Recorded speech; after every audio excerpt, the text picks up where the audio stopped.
Bismillahirrahmanirrahim. Muqaddimatun. Ini adalah pendahuluan ya, pendahuluan kitab Fathul Mu'in.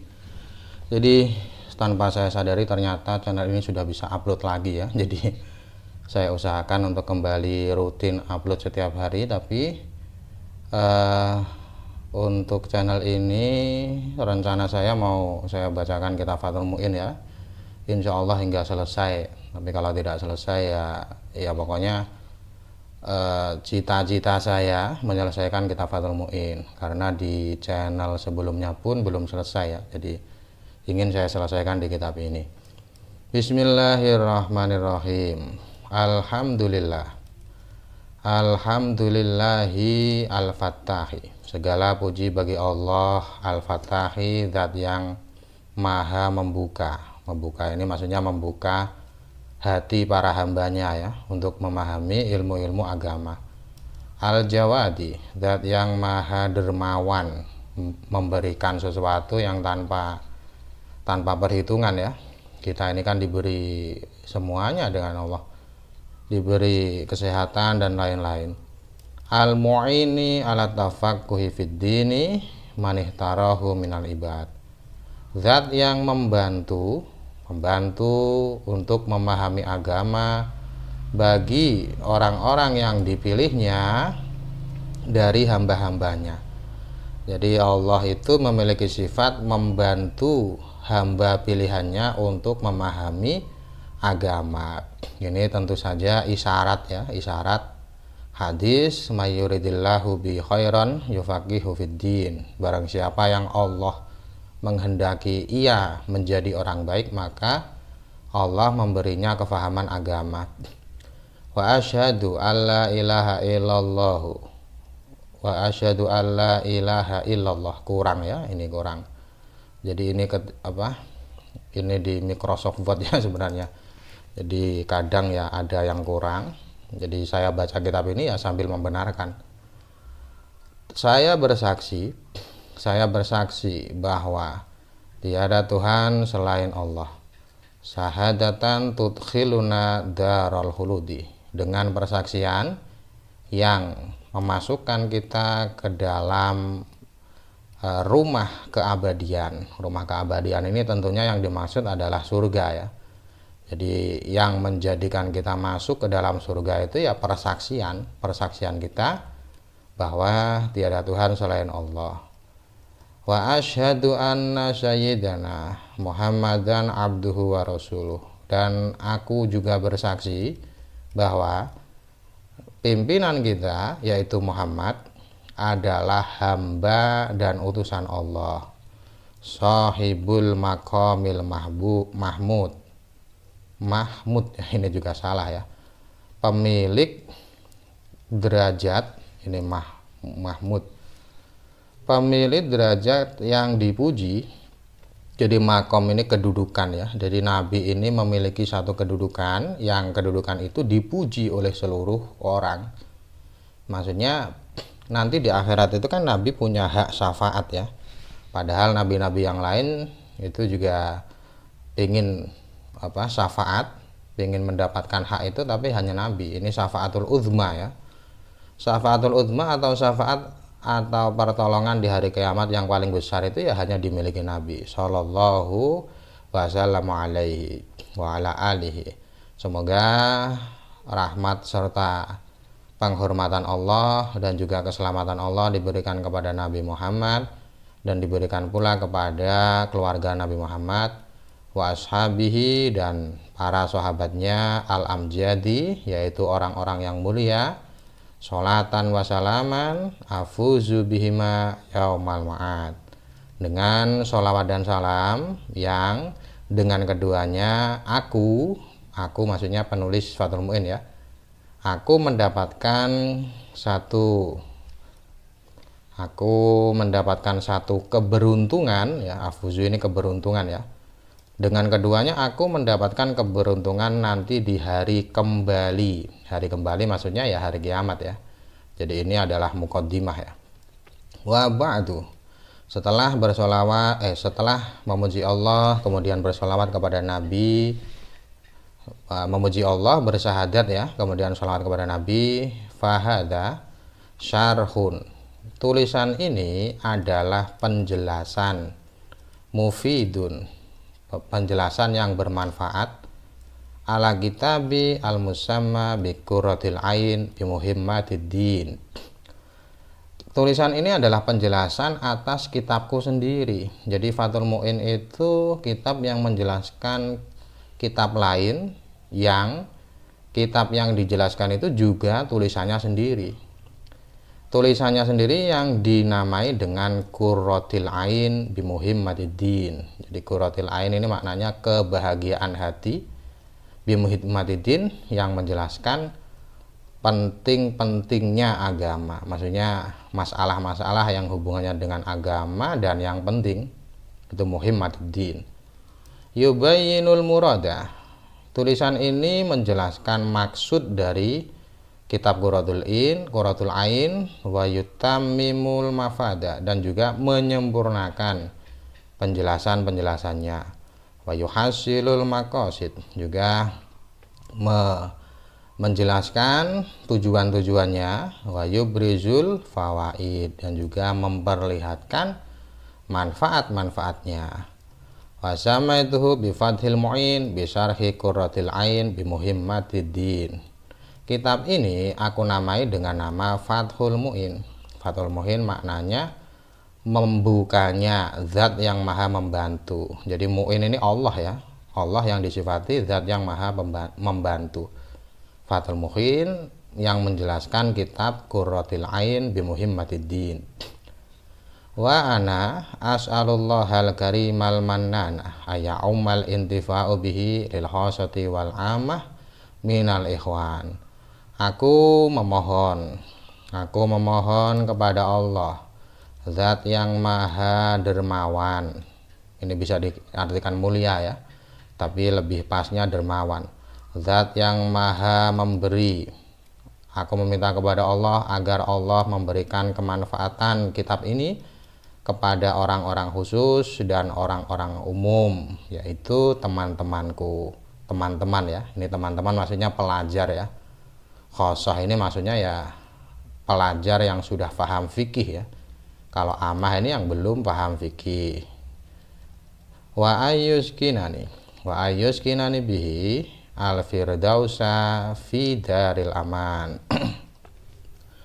Ini permintaan atau harapan kedua dari penulis Fathul Mu'in ya.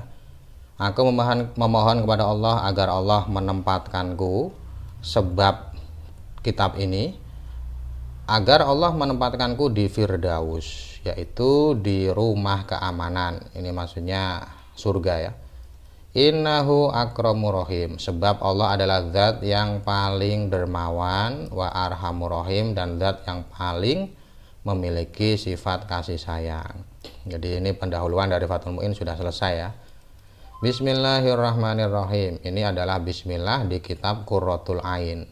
U'allifu, saya menulis kitab dengan nama Allah, dengan nama Allah yang maha pengasih dan maha penyayang. Jadi kata u'allifu ini adalah hubungan dari huruf ba ya. Jadi ba ini kan kalimat huruf. Kalimat huruf itu kategori kata hubung. Kalau kata hubung berarti menghubungkan dua kalimat ya. Yang dihubungkan adalah kalimat setelahnya ke kalimat u'allifu.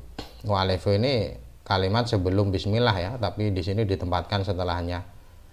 Jadi kalimat huruf ini kan kata hubung. Kalau kata hubung berarti tidak bisa berada di awal kalimat ya, tidak bisa berada di awal kalimat. Sehingga kalau kita mengucapkan bismillah itu pasti ada pembuangan ya. Dalam hal ini yang dibuang adalah u'allifu. Jadi kata u'allifu ini merupakan penjelasan dari kata yang dibuang di bismillahirrahmanirrahim. Wal ismu maknanya menulis ya, menulis. Wal ismu mustaqun minas sumuwi. Kata ismu ini membahas bismillah ya. Bismillah itu kan diawali dengan ba, kemudian kata ismu. Ismu itu diambil dari kata apa? Wal ismu mustaqun minas sumu. Kata ismu itu diambil dari kata asumu, wa huwal ulwu. Makna dari kata asumu adalah tinggi ya, ulwu maknanya tinggi. La minal wasmi wa huwal alamah. Kata ismu tidak diambil dari kata wasem yang bermakna tanda. Jadi ini perbedaan ulama sebenarnya. Ada ulama yang mengatakan ismu diambil dari ulu, ada yang mengatakan ismu diambil dari sumu yang bermakna tinggi.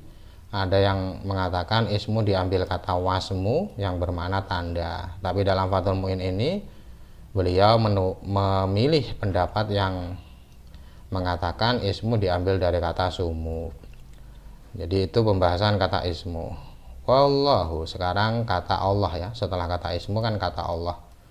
Wallahu alamun lidzati al-wajibil wujudi. Kata Allah adalah satu nama untuk zat yang dipastikan ada, yang keberadaannya dipastikan. Wajibil wujud ini maksudnya zat yang dipastikan ada. Wa huwa ismu jinsin likulli ma'bud. Kata Allah ini adalah isim jenis ya. Isim jenis ini dalam istilah nahwu ya. Satu isim yang isinya itu bisa untuk jenis ya. Jadi ada jenis, ada personal ya. Ada jenis, ada personal. Isim jenis untuk semua hal yang disembah ya. Jadi penjelasan yang seperti ini itu sebenarnya tidak penjelasan secara hakiki. Hanya penjelasan untuk mengajari, untuk pengajaran saja. Artinya ini tidak boleh diyakini ya. Ini hanya sebatas belajar mengajar saja. Tsuma'urifa bi'al. Lalu kata mana tadi? Kata Allah lalu dimakrifatkan menggunakan al. Jadi kata Allah itu kan asalnya ilah ya. Ilahun lalu diberi al wa khudifatil hamzatu. Jadi asalnya ilahun diberi al menjadi al ilahu, lalu hamzahnya dibuang menjadi Allah. Tsummastumila fil ma'budi bihaqqin. Setelah kata ilahun ditambah dengan al dan hamzahnya dibuang, lalu kata itu digunakan untuk zat yang disembah dengan benar, yaitu Allah. Jadi kalau kata ilahun saja itu maknanya umum, apapun yang disembah itu bisa dibahasa Arabkan ilahun. Tapi setelah kata ilahun diberi al, maka hanya bisa diartikan Allah saja. Wa huwal ismul a'zamu indal aksari. Kata Allah adalah ismul a'zam. Jadi ismul a'zam ini maksudnya dalam hadis ya, dalam hadis itu ada penjelasan Allah memiliki 99 nama. Dari beberapa nama yang dimiliki Allah, ada satu nama yang istimewa. Nama yang istimewa itu namanya Ismul A'zam ya, namanya Ismul A'zam. Dan Ismul A'zam ini dikatakan oleh para ulama, barang siapa yang meminta sesuatu menggunakan Ismul A'zam, maka permintaan itu akan dikabulkan oleh Allah. Lah, Ismul A'zam dari 99 nama itu apa? Yang mana? Ismul A'zam itu yang mana? Di dalam Fathul Mu'in dijelaskan Ismul A'zam adalah Allah. Ismul A'zam adalah Allah menurut pendapat kebanyakan ulama. Artinya memang ada ulama lain yang mengatakan Ismul A'zam bukan Allah. Ada yang mengatakan Rahman, ada yang mengatakan Rahim dan lain-lain ya. Walam yusamma bi ghairuhu walau ta'annutan. Kata Allah itu adalah nama yang khusus dimiliki Allah. Tidak bisa selain Allah dinamai dengan Allah, walaupun dengan ta'annud, walaupun memaksakan diri. Bahkan dalam i'anah itu ada penjelasan, ada seorang wanita yang nekat memberi anaknya dengan nama Allah. Beberapa waktu kemudian setelah menamai anaknya dengan nama Allah, tiba-tiba ada petir yang menyambar anaknya dan mati seketika. Jadi tidak mungkin ada makhluk yang bernama Allah. Kalau mau dicoba silahkan ya. Kalau mau dicoba silahkan. Beri seseorang nama Allah, itu nanti pasti akan ada kejadian yang tidak diinginkan. Itu pembahasan kata Allah. War-Rahmanur Rahim. Ini sekarang membahas Ar-Rahman dan Ar-Rahim. Sifatani. Kata Ar-Rahman dan Ar-Rahim adalah dua sifat. Dua sifat ini maksudnya sifat musybihah ya, sifat musybihah. Dalam pembahasan shorof atau nahwu kan ada sifat musybihah ya. Buniyata lil mubalaghah. Sifat musybihah yang dibangun untuk makna mubalaghah. Mubalaghah itu makna lebih ya. Nah, makna lebih. Min rahimah. Dua kata ini diambil dari kata rahimah. Jadi kata Ar-Rahman dan Ar-Rahim itu sumbernya adalah satu kata, yaitu rahimah. Bedanya kalau Ar-Rahman wazannya fa'lanu, rahmanu. Kalau Ar-Rahim wazannya fa'ilu, rahimu. Jadi dua kata ini sebenarnya sumbernya sama, hanya berbeda wazan saja. War-Rahmanu ablahu minar rahim. Nah, walaupun dua kata ini sumbernya sama, tapi kata Ar-Rahman itu maknanya lebih luas, lebih besar daripada kata Ar-Rahim. Mengapa? Li'anna ziyadatal bina'i tadullu ala ziyadatil makna. Alasannya adalah karena tambahnya huruf ya, tambahnya huruf itu menunjukkan tambahnya makna. Jadi dalam ilmu shorof ada kaidah seperti ini. Semakin banyak huruf maka maknanya semakin luas ya, maka maknanya semakin luas. Ya, sekarang kita bandingkan antara Ar-Rahman dan Ar-Rahim ini jumlah hurufnya lebih banyak mana? Kalau secara penulisan sama ya, secara penulisan sama. Rahman jumlahnya 4. Ro, ha, mim, nun. Rohim juga 4. Ro, ha, ya, mim. Tapi yang dihitung ini bukan penulisan. Yang dihitung adalah pengucapan. Yang dihitung adalah pengucapan. Jadi walaupun tulisannya jumlah hurufnya sama, tapi kalau diucapkan Rahman ini lebih banyak hurufnya daripada Rohim. Mengapa? Karena huruf mim dibaca panjang. Kalau huruf mim dibaca panjang berarti setelah mim ada alif. Setelah mim ada alif. Hanya saja alifnya tidak ditulis. Sehingga jumlah huruf Ar-Rahman ini tidak 4 melainkan 5. Jadi Ar-Rahman jumlah hurufnya 5, Ar-Rahim jumlah hurufnya 4. Sehingga karena Ar-Rahman jumlahnya lebih banyak dari Ar-Rahim, maka maknanya juga lebih banyak daripada Ar-Rahim. Itu alasan pertama. Walikaulihim rahmanud dunya wal akhirah wa rahimul akhirah. Alasan kedua karena ucapan para ulama. Ucapan para ulama. Ulama mengucapkan rahmanud dunya wal akhirah. Allah itu adalah zat yang memiliki kasih sayang di dunia dan di akhirat. Jadi kata Rahman itu disandingkan dengan dunia dan akhirat. Kalau kata Rahim hanya disandingkan dengan kata akhirat. Jadi kasih sayang Allah yang untuk dunia dan akhirat itu adalah Ar-Rahman. Tapi kalau akhirat saja itu Ar-Rahim. Sehingga kalau dihitung lebih banyak mana kasih sayang Allah dengan nama Ar-Rahman dibandingkan dengan kasih sayang Allah dengan nama Ar-Rahim, tentunya masih banyak nama Ar-Rahman, karena Ar-Rahman ini mencakup dunia dan akhirat, sedangkan Ar-Rahim hanya mencakup akhirat saja. Alhamdulillah. Ini sekarang pendahuluan Qurratul Ain ya. Alhamdulillahilladzi hadana. Segala puji bagi Allah, zat yang menunjukkan kepada kita. Aidallana. Jadi kata hada diartikan dengan dalla, maknanya menunjukkan. Lihadat ta'lifi, menunjukkan kepada kita untuk menulis tulisan ini. Wa ma kunna linahtadiya laula an hadanallahu. Dan kita tidak mungkin mendapatkan hidayah andai kata Allah tidak memberikan hidayah kepada kita ilaihi, ke tulisan ini. Jadi dhamirhi ini kembalinya ke hadat ta'lif ya. Hadat ta'lif. Jadi penulis kitab Qurratul Ain, beliau berhasil menyelesaikan tulisannya tentunya karena mendapat hidayah dari Allah. Walhamdu huwal wasfu bil jamil. Sekarang makna kata hamdu. Makna dari hamdu itu apa? Hamdu adalah mensifati keindahan, mensifati keindahan. Kalau terjemahnya ya memuji. Wassalatu wahiyya minallahi ar-rahmatul makrunatu bitta'adzim. Kemudian setelah memuji Allah, penulis kitab Qurratul Ain Syekh Zainuddin ya, Zainuddin Al-Malibari ya, mohon maaf. Wassalatu, penulis kitab Qurratul Ain bersolawat kepada Nabi. Nah, solawat itu apa? Solawat kalau disandarkan kepada Allah, maknanya adalah kasih sayang yang disertai dengan pengagungan. Jadi kalau sholat ini disandarkan kepada Allah, maknanya ya ini kasih sayang yang disertai dengan pengagungan.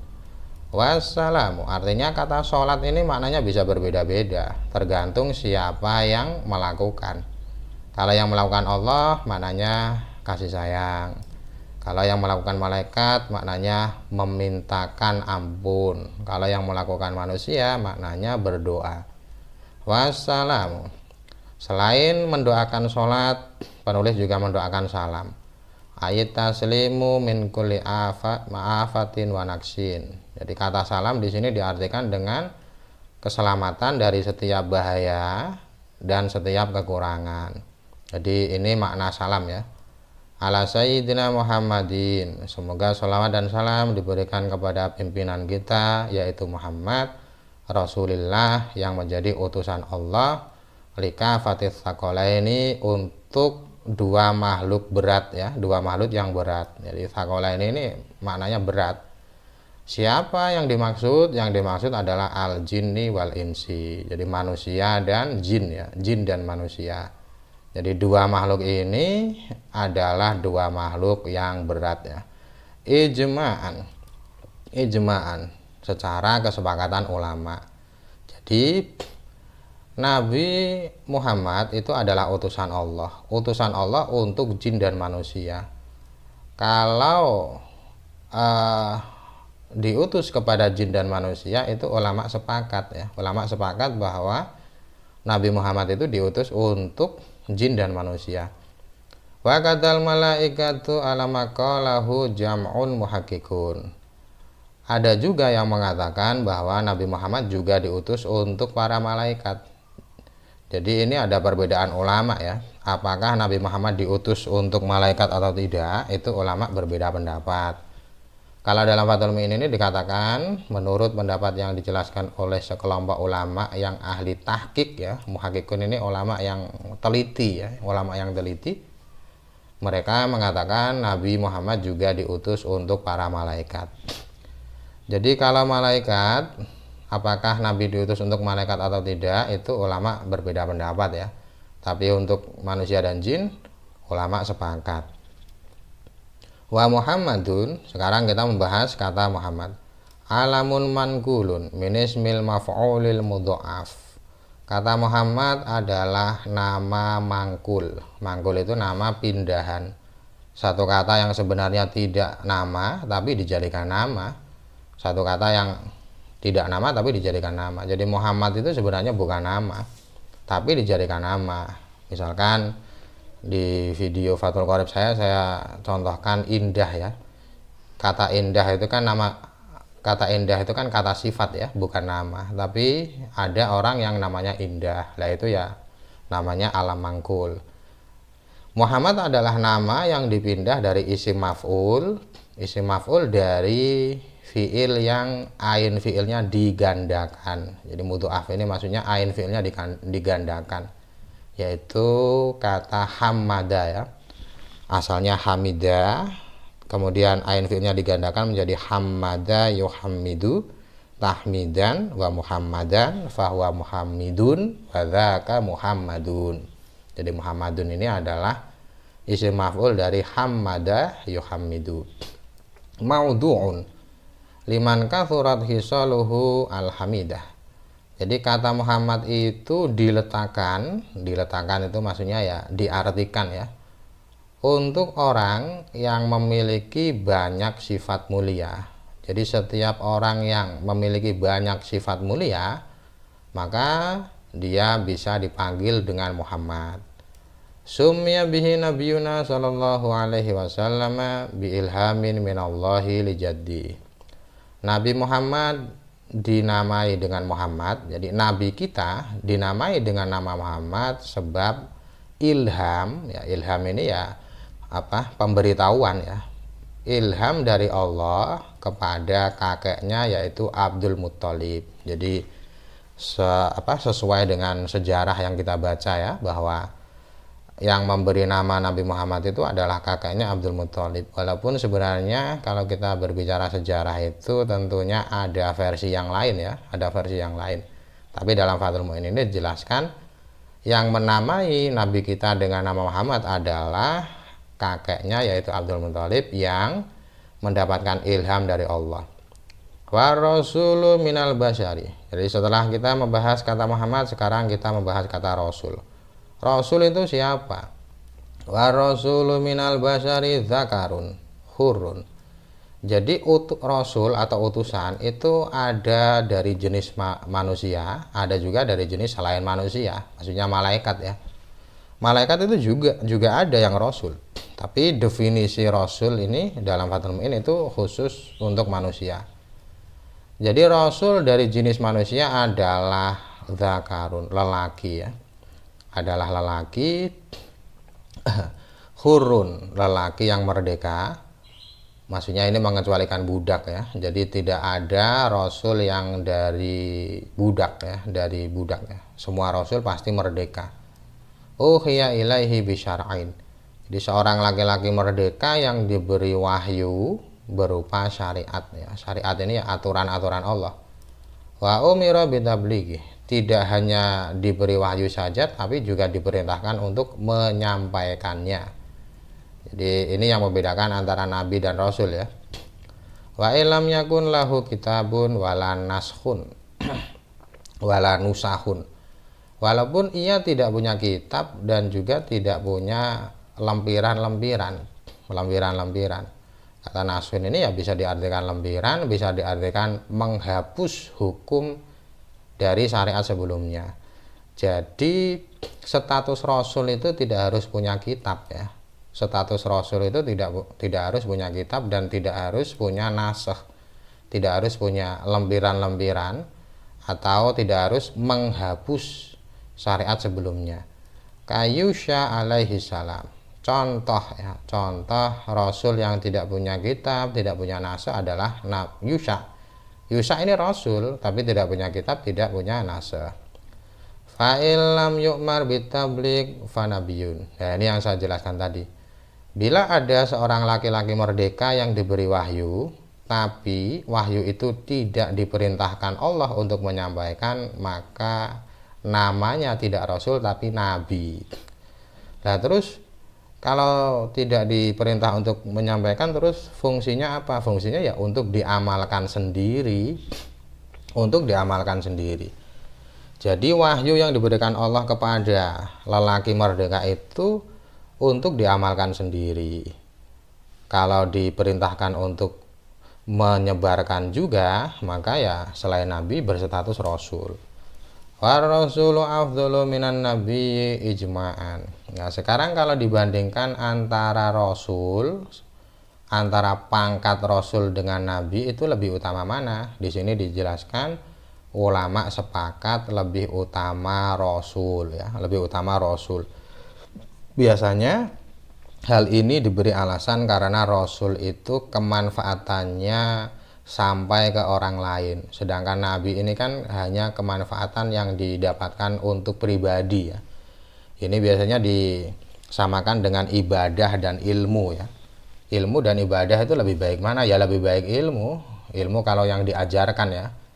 Jadi mengajarkan ilmu dengan sholat misalkan itu ya lebih baik mengajarkan ilmu. Pokoknya sesuatu hal yang manfaatnya sampai ke orang lain itu lebih baik daripada yang kemanfaatannya hanya untuk pribadi. Wasahha khabaru anna adadal anbiya'i alaihi wassalatu wassalam mi'atu alfin wa arba'un wa isruna alfan. Ada hadis sahih ya, wasoha ini maksudnya sahih ya.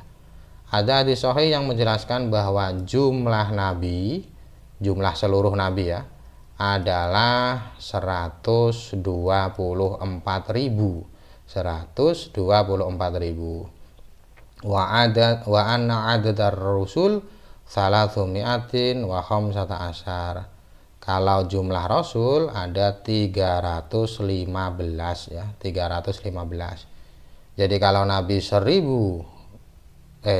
ya, 124.000, kalau rasul 315. Wa ala alihi, semoga salawat dan salam juga diberikan Allah kepada para keluarga nabi, ay aqaribihi al-mu'minina min Bani Hashim wal Muttalib. Maksud dari keluarga nabi adalah kerabat nabi yang beriman, yaitu keturunan Hashim dan keturunan Muttalib. Jadi semua keturunan Hashim dan Muttalib, semua orang yang nasabnya sampai ke Hashim dan Muttalib dan dia beriman, maka tergolong keluarga nabi. Jadi kata al-mu'minin ini berarti mengecualikan mereka yang tidak beriman ya.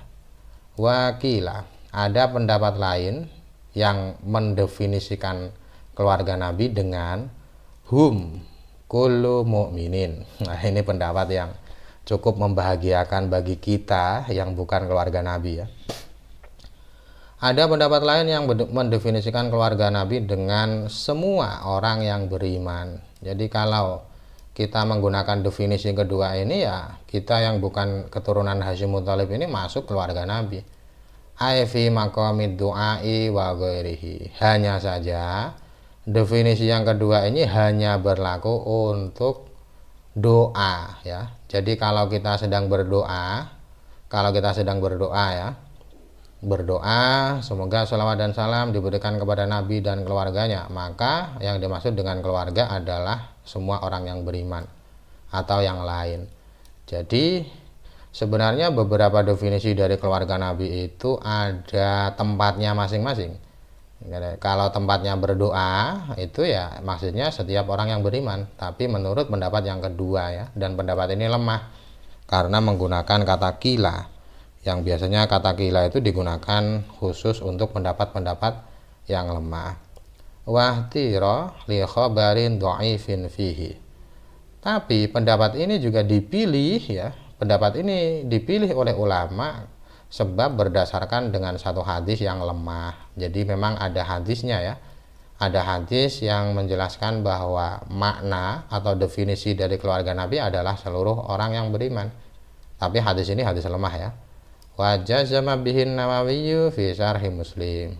Imam Nawawi sendiri menegaskan definisi ini dalam syarah kitab Muslim, syarah hadis Muslim ya. Jadi Imam Nawawi dalam syarah hadis Muslim beliau menegaskan definisi yang kedua ini.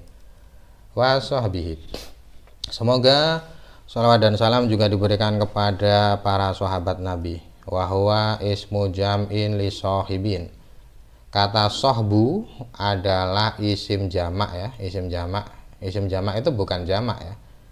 Isim jamak untuk kata sohibun. Jadi kalau satu itu sohib, kalau beberapa sohbun. Bimakna sohabi. Bimakna sohabi. Kata sohib ini maknanya sohabi. Jadi yang bermakna sahabat Nabi itu sohabi ya. Yang bermakna sahabat Nabi itu sohabi. Jadi sohibin ini maknanya sebenarnya tidak sahabat, tapi diartikan dengan sohabi. Wa huwa man ijtama'a mu'minan bi nabiyina sallallahu alaihi wasallam walau a'ma wa ghaira mumayyizin. Sohabi itu siapa? Sohabi itu orang yang pernah berkumpul dengan Nabi dan beriman. Ini definisinya ya.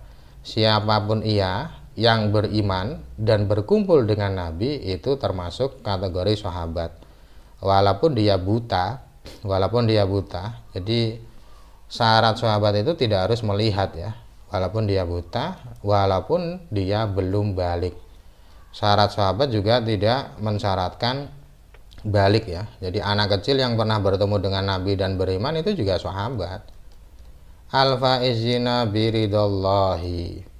Nah, di sini sahabat disifati dengan orang-orang yang beruntung ya, orang-orang yang beruntung dengan mendapatkan keridhaan Allah Subhanahu wa taala. Sifatun liman dzukir. Jadi dalam kurung itu kata faizina biridallah ini adalah sifat untuk semua orang yang disebutkan. Jadi man dzukir ini ya sebenarnya tidak mencakup sahabat saja, mencakup juga keluarga Nabi. Wa ba'du ay ba'dama, ini kurang spasi ya. Wa ba'du ay ba'dama taqaddama minal basmalati walhamdalati washolati wassalami ala man dzukir.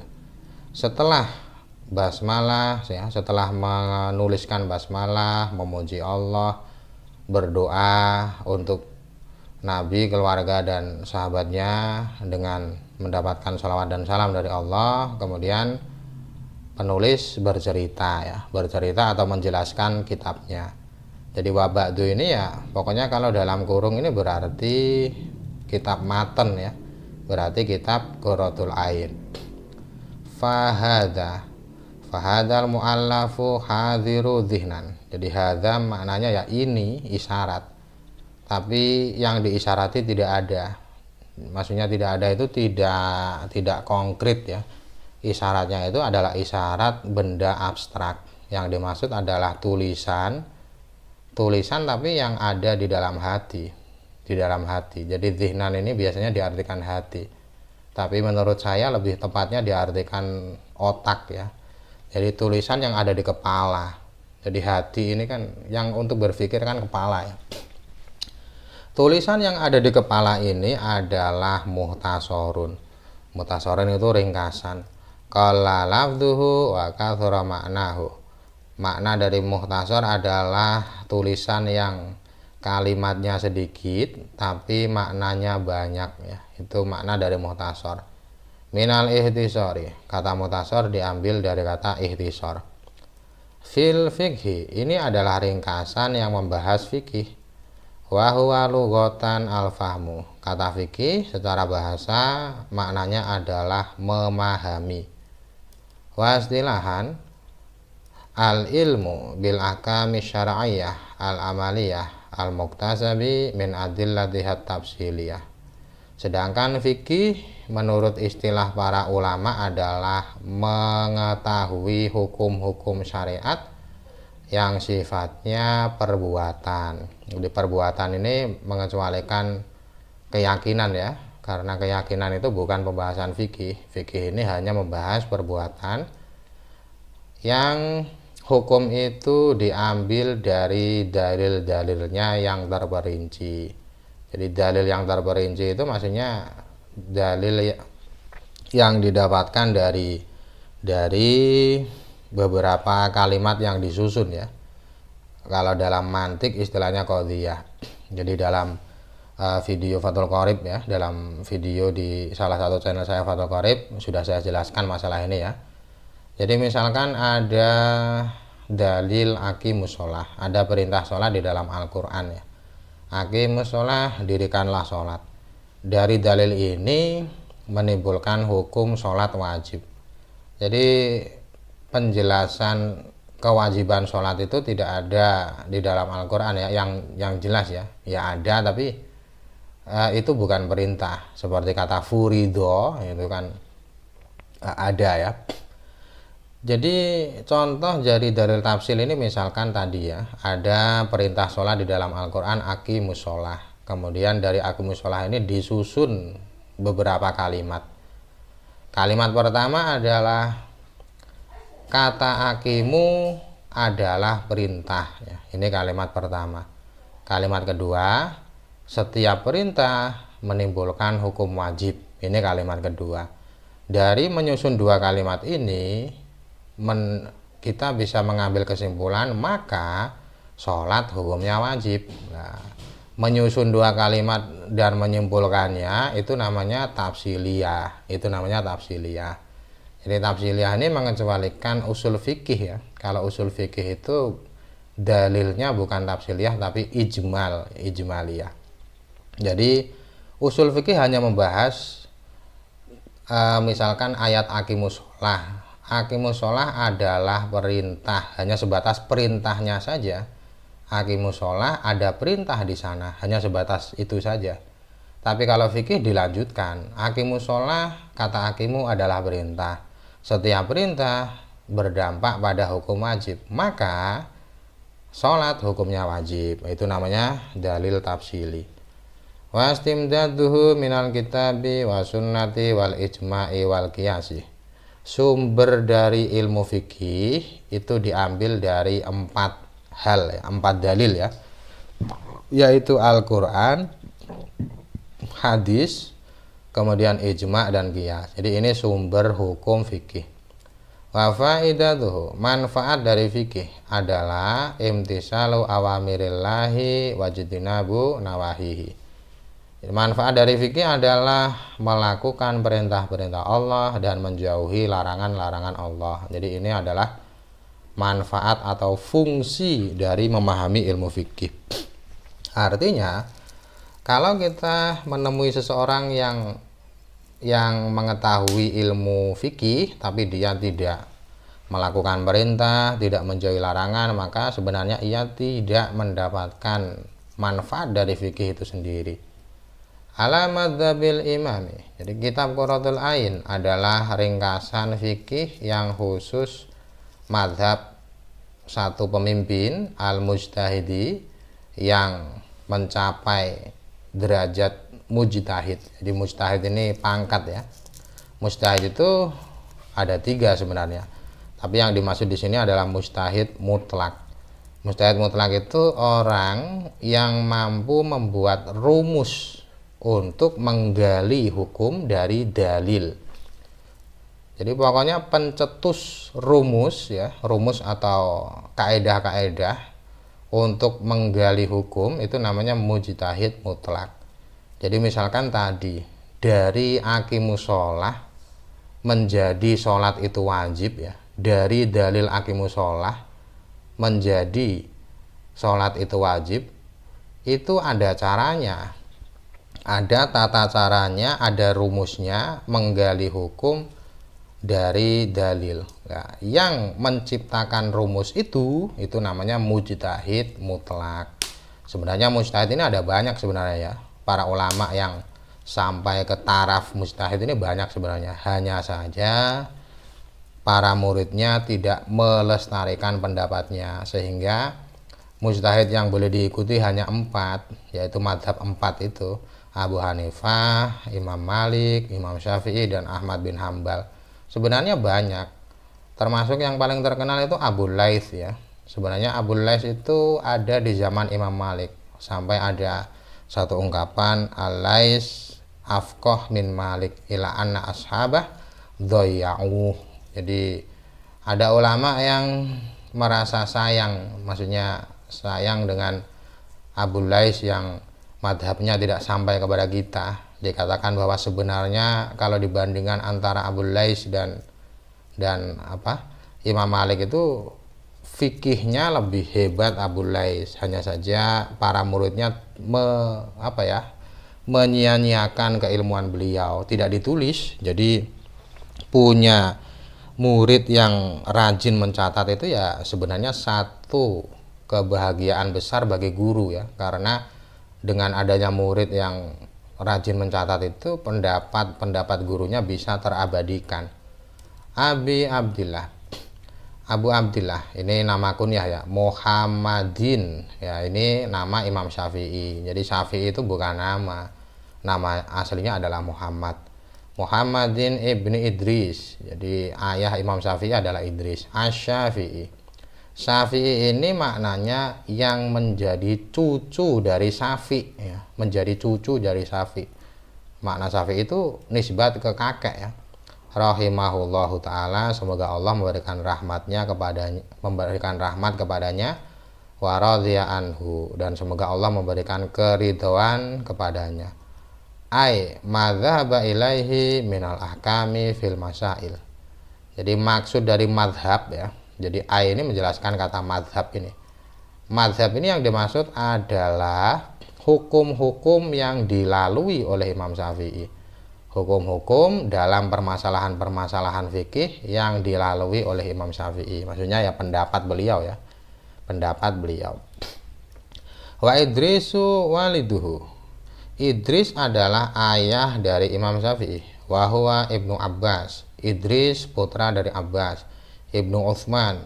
Abbas putra Utsman. Ibnu Syafi'. Utsman putra Syafi'. Ibnu Sa'ib. Syafi' putra Sa'ib. Ibnu Ubaid. Ibnu Abdi Yazid. Ibni Hashim. Ibni Abdul Muttalib. Ibni Abdi Manaf. Jadi nasab dari Imam Syafi'i itu sama dengan Nabi di kakek Nabi, yaitu Abdu Manaf ya. Abdu Manaf. Tapi sampai ke nasabnya sampai atau bertemu dengan Nabi Muhammad itu di kakek Abdu Manaf. Di kakek Abdu Manaf. Dan di nasab Imam Syafi'i itu ada kakek Hashim. Hashim ini bukan kakek Nabi ya, bukan kakek Nabi. Karena Hashim yang menjadi kakek Nabi itu adalah Hashim yang menjadi putra Abdu Manaf. Jadi Hashimnya Imam Syafi'i adalah keponakan dari Hashimnya Nabi Muhammad. Karena Hashim yang menjadi kakek Nabi Muhammad itu kan saudara dari Abdul Muthalib. Nah, jadi Abdul Muthalib ini memberi putra anaknya sama dengan saudaranya. Jadi Imam Syafi'i adalah masih termasuk keluarga Nabi. Hanya saja kalau Nabi melalui kakek Hashim, kalau Imam Syafi'i melalui kakek Abdul Muthalib. Wa Syafi'un huwallazi yunsabu ilaihil imamu. Kemudian kakek Imam Syafi'i yang bernama Syafi' ini ya. Jadi Syafi' ini sebenarnya tidak kakek pertama.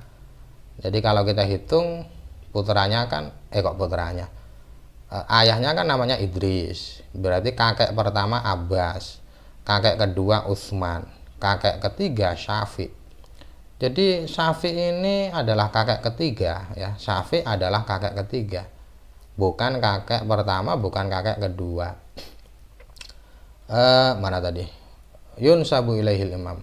Wa aslama. Lah ini yang menjelaskan mengapa Imam Syafi'i dinisbatkan ke kakek ketiganya. Wa aslama huwa wa abuhu asyaibu yauma badrin. Nah ini keistimewaan dari Syafi' ya. Jadi Syafi' adalah putra dari Sa'ib. Sa'ib ini sahabat ya. Sa'ib ini sahabat. Lah Syafi' ini juga sahabat. Karena Syafi' dan ayahnya yaitu Sa'ib, keduanya beriman di perang Badr. Kalau tidak salah ya, mohon koreksinya ya. Kalau tidak salah, waktu perang Badr itu kakek Imam Syafi'i itu berada di kelompok orang kafir. Kalau tidak salah ya, mohon dikoreksi ya. Kalau tidak salah, kakek Imam Syafi'i itu sebelum masuk Islam di saat perang Badar itu berada di kelompok orang kafir. Setelah dia kalah, lalu ditawan, lalu dia masuk Islam. Jadi, kalau ada pertanyaan, mengapa Imam Syafi'i dinisbatkan kepada kakek ketiga, tidak dinisbatkan kepada ayahnya, atau kakek pertama, atau kedua? Alasannya karena kakek Imam Syafi'i yang bernama Syafi'i ini adalah sahabat yang putra dari sahabat. Dan ini langka sekali. Ada seorang sahabat yang ayahnya juga sahabat. Ini langka sekali. Dan ini tentunya satu kelebihan yang luar biasa ya. Jadi oleh karena alasan inilah Imam Syafi'i dinisbatkan kepada Syafi'i. Karena Syafi'i adalah sahabat yang memiliki ayah juga sahabat. Sekarang kita membahas kelahiran Imam Syafi'i. Wa wulida imamuna radhiyallahu anhu sanata khamsin wa mi'ah. Imam Syafi'i lahir di tahun 150 Hijriah. 150 Hijriah. wa tuwfiya yaumal jum'ati sal kharajaba sanata arba'in wa mi'aten. Dan Imam Syafi'i wafat di hari Jumat akhir bulan Rajab ya. Salkho ini maknanya akhir ya, akhir bulan Rajab tahun 204. Jadi kalau dihitung 204 dikurangi 150, maka usia Imam Syafi'i adalah 54. Jadi cukup muda ya, wafatnya cukup muda. Wasamaituhu bi Qurratil Ain. Aku namai kitab ini, kitab matan ya, dengan nama Qurratul Ain bi bayani muhimmati ahkamiddin. Jadi Qurratul Ain yang menjelaskan hukum-hukum agama yang penting. Intakhobtuhu ini maknanya memilih ya. Jadi saya memilih nama Qurratul Ain bi muhimmatiddin.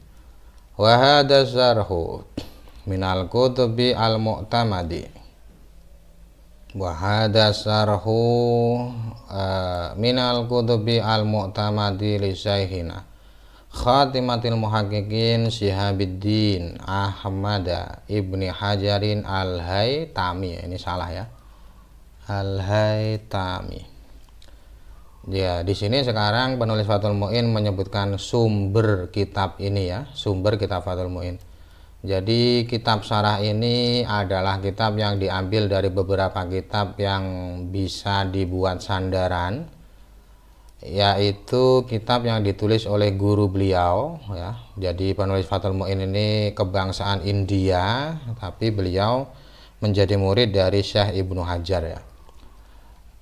Guru beliau yang menjadi akhir para muhaqqiqin, para muhaqqiq ya, para ulama yang teliti, yaitu Syihabuddin, ini julukan ya, nama lakop, yaitu Ahmad. Jadi Ibnu Hajar itu namanya Ahmad. Ahmad putra dari Hajar Al-Haytami. Jadi sumber ya, sumber pertama disebutkan adalah kitab-kitab yang ditulis oleh Ahmad bin Hajar. Babaqiyatil mujtahidin. Dan selain Ibnu Hajar, beliau juga mengambil sumber dari para mujtahid yang lain. Mislu Wajihuddin Abdurrahman Ibni Ziyad Az-Zabidi. Mujtahid-mujtahid yang lain yang penjelasannya dijadikan sumber oleh penulis Fathul Mu'in, semisal Wajihuddin, ini juga lakop ya, Abdurrahman bin Ziyad. Jadi ini sumber kedua ya, Abdurrahman bin Ziyad Az-Zabidi radhiyallahu anhuma. Semoga Allah memberikan ridhonya kepada mereka berdua. Kemudian wasyayikhi masyayihina, ini sumber ketiga, guru dari para guruku. Jadi ini adalah kakek guru ya, kakek guru. Syekhul Islam, guru orang Islam. Al-Mujaddid, yang memperbarui urusan agama. Zakaria, yaitu Zakaria Al-Ansari. Zakaria Al-Ansari ini sumber ketiga ya. Jadi mengapa Syekh Zakaria diberi julukan Syekhul Islam, yang maknanya guru orang Islam? Karena di masa itu seorang ulama belum diakui keilmuannya kalau belum pernah belajar ke Zakaria Al-Ansari. Jadi di masa beliau itu semua ulama berguru kepada beliau. Oleh karena itu diberi julukan Syekhul Islam. Ini sumber ketiga ya. Wal Imamul Amjad Ahmadu Al-Muzajjad Az-Zabidi, ini sumber keempat ya, yaitu Ahmad Al-Muzajjad Az-Zabidi rahimahumallahu ta'ala. Semoga Allah memberikan rahmat kepada keduanya. Wa ghairihim min muhaqqiqil mutaakhirin, dan ulama-ulama yang lain. Jadi 4 sumber disebutkan secara jelas, tapi sumber berikutnya tidak disebutkan secara jelas ya.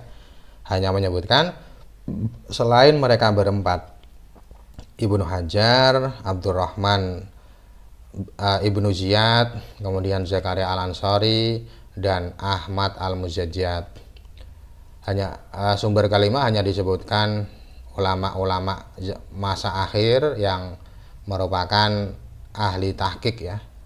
Mu'tamidan alama jazama bihi Syekhul Madzhab An-Nawawi war-Rafi'i. Jadi sumbernya tadi cuman sandaran beliau, sandaran penulis Fathul Mu'in adalah satu pendapat yang ditegaskan oleh dua guru madhab. Madhab Syafi'i ya.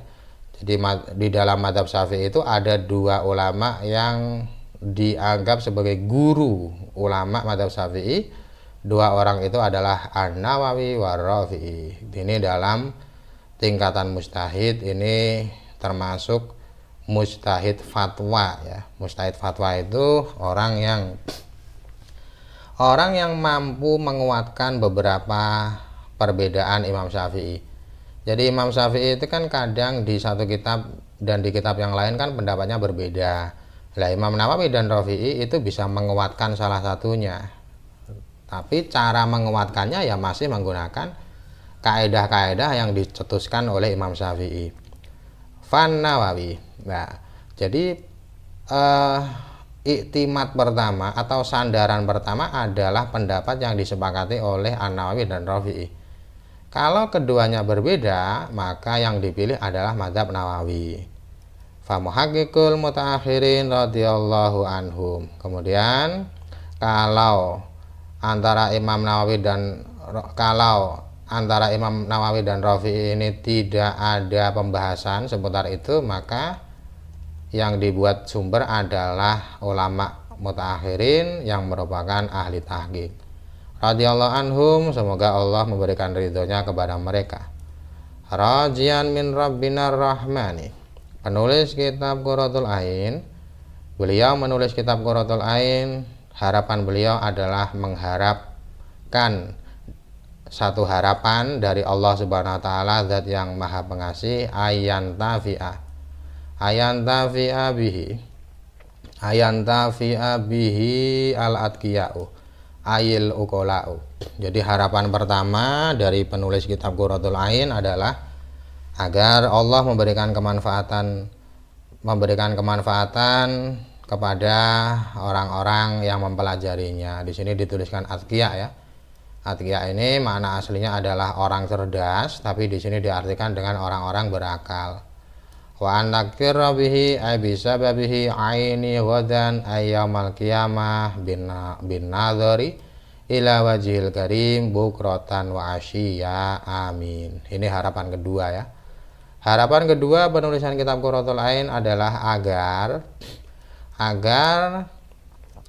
sebab keberkahan dari kitab ini nanti mata dari penulis kitab Qurratul Ain kelak di akhirat, mata beliau itu merasa senang. Jadi antakira ini dingin ya, dingin maksudnya senang. Mata beliau merasa senang di hari kiamat sebab melihat zat Allah Subhanahu wa taala. Jadi kenikmatan terbesar yang bisa dirasakan oleh manusia adalah kelak di hari kiamat, kelak di akhirat saat melihat Allah Subhanahu wa taala. Itu semua penghuni surga di saat Allah menampakkan dirinya, itu semua kenikmatan surga ditinggalkan semua. Tidak ada nikmat yang lebih besar dari melihat Allah Subhanahu wa taala. Al-Karimi, zat yang maha mulia. Bukrata wa asyiya, semoga kelak di akhirat harapan beliau bisa melihat Allah selamanya, baik di pagi hari maupun di sore hari. Amin. Semoga doa ini dikabulkan. Semoga Allah mengabulkan doa ini. Jadi setelah ini kita sudah masuk di bab sholat ya. Jadi mohon bantuannya untuk menyebarkan video ini ya kepada teman-teman kita yang membutuhkan. Dari saya, bila ada kesalahan mohon maaf ya. Wallahu a'lam bishawab.